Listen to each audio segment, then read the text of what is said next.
He is now on a number of boards in the corporates and called upon by the Reserve Bank of India and the Government of India to chair a number of committees to advise them at policy level.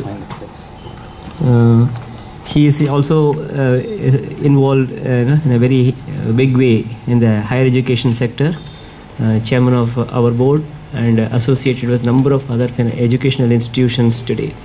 So he is a combination of many things, a great administrator, a great institution builder, who is contributing significantly to public service even after retirement from the service, and above all an excellent human being, and people who have worked with him find it very difficult to find another leader who can motivate them like he does. So it's a privilege to have him here with us. Thank you.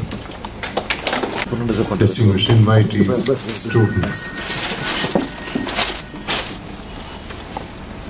No matter what Professor Agnihotri might tell you about IIM Trichy, I have one privilege that he cannot take away and no one can take away. And that is that, in a sense, if anyone can claim to be the one person associated for the longest period of time with IIM Trichy, that is me. Because the Government of India, in its wisdom, sometimes believes in getting the natural order completely inversed. So they appointed a part-time chairman first and then decided nothing further needed to be done. So that part-time chairman was me.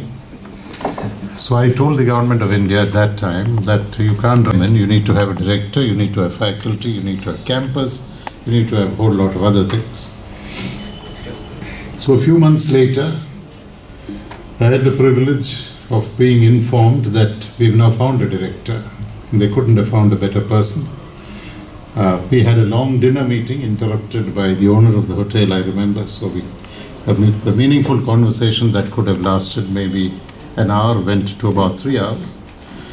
I also remember that the food got cold, but I don't think the food mattered because we were preparing the menu for an IIM, and the food on that night was not distinct from taste.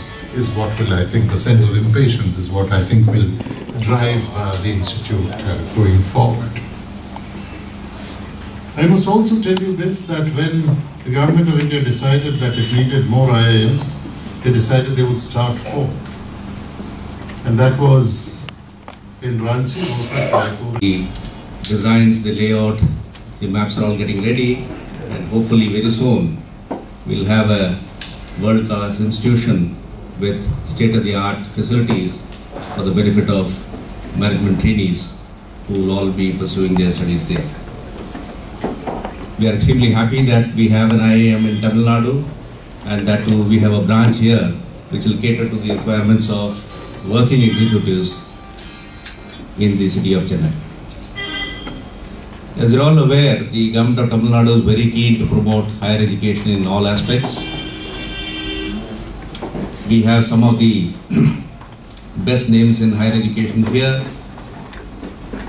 On the 3 pillars of access, equity and quality, we have done exceedingly well. The first 2, by access we mean making higher education available to large sections of the population, be it in urban or in rural areas, in remote regions, in villages, small towns.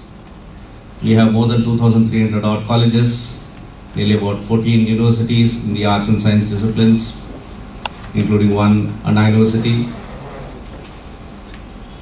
We have some of the best names also in this field. Many of them are doing exceedingly well, especially in the field of management. We have the Bharadasan Institute of Management, we have the PSG Management College, we have the LIBA, the Madras University's Department of Management is one of the oldest in the country. Started way back in the year 1955, much before the IIMs were set up. So we have a long history of providing good quality higher education to large sections of